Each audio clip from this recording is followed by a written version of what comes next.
Think you know what was kept in Lockwood Manor's secret containment facility? Think again. Next to nothing is known about this underground facility or the secrets that they're held within. That is until today, where I expose what was really in Lockwood Manor, and today's video is brought to you by Surfshark, but more on them later, so hold on to your butts, because this is gonna get wild. Now, we know there were many areas of the Lockwood Manor which were never fully explored, especially that secret underground containment facility. I mean, we even see it on the camera feed, the screens here, which shows us a total on screen of 18 cages. And further to this, shows us a second containment facility, which was never even featured or mentioned in the movie, but I'll talk about that later. Now, the official documentation of what was kept in these cages was never released, but we know from the movie at least 14 dinosaurs escaped Lockwood Manor. But there are 18 cages, you might be thinking, and not to mention the hidden cages, the other facility, and believe it or not, the dinosaurs which were featured on screen were relatively tame compared to what we got coming up. Now, we know this underground facility featured a lab, and I'll come back to that later, and we know the facility featured large-style holding pens because they keep the T-Rex inside of there and the Apatosaurus, yet we don't really see too much of them. We also know that the indoraptor prototype was kept down here in a cage. Now, whether it was in one of these cages we seen on screen or a completely different one is unknown, but I'm assuming it would have to be in this vicinity because it would also go on the same lift going up to the auction. The exact same lift we see the Ankylosaurus go up in as well. Presumably, the other prototype Indoraptor, the white Indoraptor, would have been the same, although the white Indoraptor was cut from Fallen Kingdom, so isn't really considered canon, so wouldn't fill one of these cages. But nevertheless, the white Indoraptor was indeed planned to be in Fallen Kingdom. Now, it's no secret that Dr. Henry Wu was experimenting with genes and creating all kinds of monstrosities in this lab. He created the Indoraptor, for example, which is also where the technology for the atrociraptors came from with them lasers, which gets you thinking, did they create these atrociraptors in this lab? I mean, they had plans to sell off and militarize the dinosaurs to the highest bidder, which they actually did, because if you remember, people were bidding on the white Indoraptor, and several patrons at that auction did leave with dinosaurs on that day. We see them shipped off at the end. They also left with embryos to other dinosaurs. So although it's definitely not seen in this movie, it's highly likely that the technology they used in the Indoraptor was used in the atrociraptors, and them atrociraptors could have been easily birthed in that lab or the other facility, or at very bare minimum, the technology used sold off to Biocen. I'd also like to point out that kept in these cages was also the Nasutoceratops, which was never seen or featured in the movie, but it was featured in Battle at Big Rock, and that takes place roughly just after the events of Fallen Kingdom, and we see an adult one taking on the Allosaurus. And here's where things start to get extremely interesting, because in the build-up to Dominion, they had the Dino Tracker website, which showed basically the dinosaurs which were out living in the wild basically as a consequence of the Lockwood Manor incident. And it's here where we see the Jurassic Park 3 raptors living in the wild. Now, if you're unfamiliar with Jurassic Park 3, they had a different type of raptor on Isla Sorna, the feathered/quilled raptors. The fact that they're on the mainland tells me that they were transported to the mainland or facility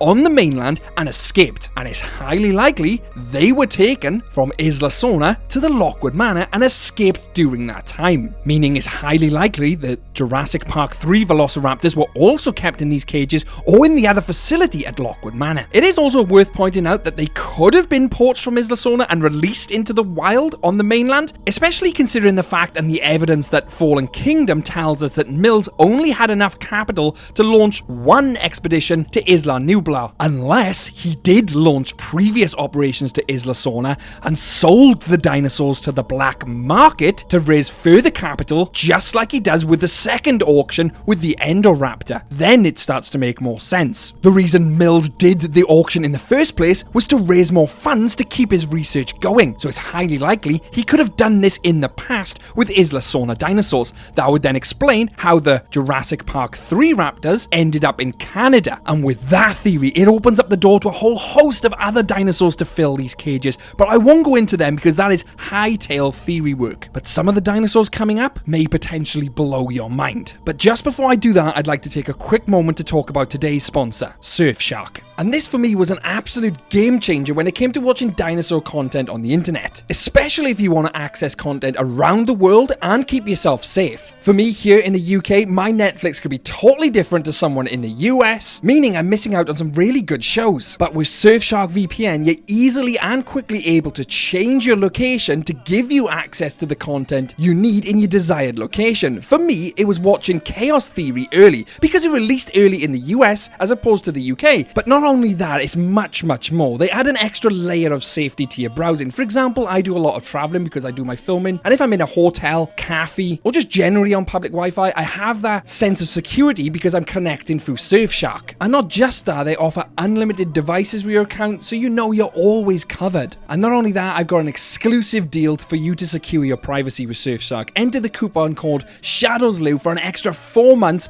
absolutely free. They also offer a 30-day money-back guarantee, so you can try it right now with the link on screen or the link in the description box. Thanks Surfshark for sponsoring today's video. Now back to what was really in Lockwood Manor. Now it's worth pointing out that during a concept art for Fallen Kingdom, it did feature the Spinosaurus fighting another dinosaur. Now that tells me that they planned for the Spinosaurus to be on Isla Nublar, and if that was the case, the team which were there to poach dinosaurs of Isla Nublar would have poached the Spinosaurus, resulting in one of them being in the cages. I don't believe that to be the case, or one of the Spinosaurus is filling one of these cages. I just wanted to put that in there before someone says it in the comments, or someone telling me that Alan Grant or their wife is in one of these cages in Lockwood Manor. Now I said earlier there was 18 cages displayed which we know of. That's right, they're the 18 confirmed cages, but there's actually 26 confirmed dinosaurs to have escaped that facility. So how could that have been the case? There was only 18 cages, right? Wrong. There was clearly many more cages